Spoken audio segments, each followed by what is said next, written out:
मैंने लगभग 15 साल पहले छत्तीसगढ़ में प्रसिद्ध चित्रकोट जलप्रपात का दौरा किया और इसने मुझे बस्तर, दंतेवाड़ा और जगदलपुर जैसे क्षेत्रों का पता लगाने के लिए प्रेरित किया। ये स्थान बहुत विकसित नहीं थे, लेकिन मैंने वहां की लौह खदानों में लौह अयस्क के बड़े बड़े पहाड़ देखे, जिससे मुझे एहसास हुआ कि इन क्षेत्रों में नक्सल समस्या वास्तविक है और हो सकता है कि यह कुछ बड़ी कंपनियों द्वारा बनाई गई हो जो प्रतिस्पर्धा नहीं चाहती। स्थानीय आदिवासी लोग अपनी जमीन और जंगलों को बहुत महत्व देते हैं। इस इलाके को अबू जमाड कहा जाता है और इससे कई रोमांचक कहानियां जुड़ी हुई हैं। मैंने विपुल शाह के साथ जगह के भूगोल के बारे में चर्चा की और ऐसा लगता है कि एक कहानी उभर रही है जिसमें वामपंथी समूहों और आईएसआईएस, लश्कर-ए-तैयबा और लिट्टे जैसे अंतर्राष्ट्रीय आतंकवादी संगठनों के साथ उनके संबंध शामिल होंगे। यह सब एक दूर के सपने जैसा लग रहा था। Film Bastar the Naxal story एक नई फिल्म है जो इतिहास का एक अलग संस्करण बताने की कोशिश करती है। इस फिल्म को बनाने वाले लोगों ने पहले भी अद केरल स्टोरी नाम से एक सफल फिल्म बनाई थी। इस बार वे कठिनाइयों का सामना कर रहे आदिवासी लोगों के बारे में एक कहानी पर ध्यान केंद्रित कर रहे हैं। मुख्य पात्र इंदिरा नाम की एक महिला है जो भोपाल से है और कहानी में पात्र रत्ना की तरह दिखती है। उनके पति और बच्चे और नीरजा नाम की एक पुलिस अधिकारी जैसे अन्य पात्र भी हैं। कहानी एक कोर्ट केस के बारे में है जो सुप्रीम कोर्ट में चल रहा है। द केरल स्टोरी और बस्तर द नक्सल स्टोरी दोनों फिल्मों का लक्ष्य एक ही है। वे यह दिखाना चाहते हैं कि हमारे देश के गणतंत्र बनने के बाद एक विशिष्ट राजनीतिक दल के शासन के दौरान कुछ बुरे लोग कैसे अधिक आत्मविश्वासी हो गए। वे इन बुरे लोगों को रोकने के लिए किए गए प्रयासों का भी जश्न मनाना चाहते हैं। Film Bastar the Naxal story कहती है कि पिछले कुछ सालों में बस्तर में पर्यटन काफी बढ़ा है, लेकिन असल में यह फिल्म बस्तर में फिल्माई ही नहीं गई थी, इसे महाराष्ट्र के जंगलों में फिल्माया गया था। मुख्य किरदार का नाम भी नीरजा माथुर से बदलकर नीरजा माधवन कर दिया गया। फिल्म बना रहे लोगों में नाम को लेकर असहमति थी। आलोचकों द्वारा फिल्म देखने से पहले किसे फिल्म दिखानी है, यह तय करते समय उन्हें भी इसी तरह की समस्या का सामना करना पड़ा होगा। विभिन्न आतंकवादी समूहों के लोग कुछ विद्रोहियों से मिलने आते हैं।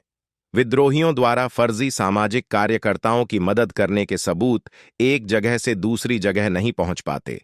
मुख्य किरदार आईपीएस माधवन भी गर्भवती हैं। एक पात्र जुडुम नामक समूह में शामिल हो जाता है और उनका बच्चा नक्सली नामक समूह में शामिल हो जाता है। यदि कहानी बेहतर ढंग से लिखी गई होती तो यह फिल्म ज्ञानवर्धक और भावनात्मक रूप से सशक्त दोनों हो सकती थी। फिल्म के साथ मुख्य समस्या यह है कि यह बहुत तेजी से आगे बढ़ती है और इसमें बहुत अधिक जानकारी शामिल है। इसमें कुछ अनावश्यक हिंसा भी है, जैसे किसी बच्चे को आग में फेंक दिया जाना। Film Bastar the Naxal story दो मुख्य अभिनेत्रियों अदा शर्मा और इंदिरा तिवारी की वजह से वाकई अच्छी है।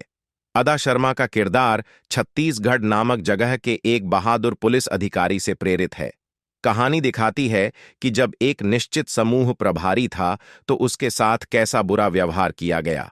कहानी में एक हिस्सा ऐसा भी है जहां वह गर्भवती है, लेकिन वास्तव में इसका फिल्म की भावनाओं पर कोई बड़ा प्रभाव नहीं पड़ता है। फिर भी अदा शर्मा अपना किरदार निभाने और अपनी पंक्तियां कहने में बहुत अच्छा काम करती हैं। लेकिन आइए इस फिल्म में बुरे आदमी को हराने वाले नायक या नायिका की कहानी के बारे में बात करते हैं। मुख्य नायिका इंदिरा तिवारी हैं और उन्होंने वजन बढ़ाकर अपने किरदार की तरह दिखने के लिए कड़ी मेहनत की है।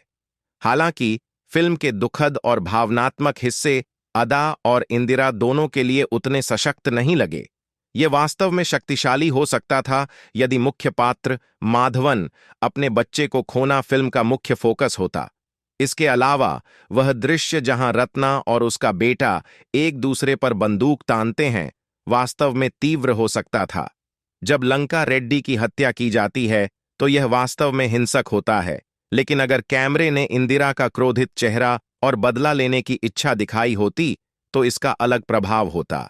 इंदिरा के पास बॉलीवुड में काफी मौके हैं, लेकिन उन्हें अपनी भूमिकाएं चुनते समय सावधानी बरतनी होगी। Film Bastar the Naxal story में कुछ कलाकारों ने वकील का किरदार निभाकर अच्छा काम किया तो कुछ उतना अच्छा नहीं कर पाए।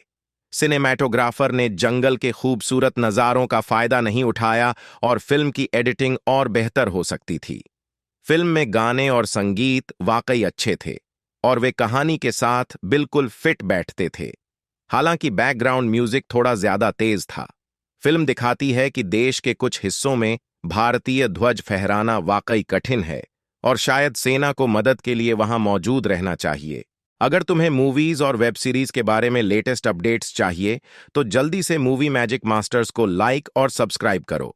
हम लेकर आते हैं हर फिल्म और वेब सीरीज का जबरदस्त रिव्यू और नए ट्रेंड्स, साथ ही हर फिल्म की कहानी का खुलासा।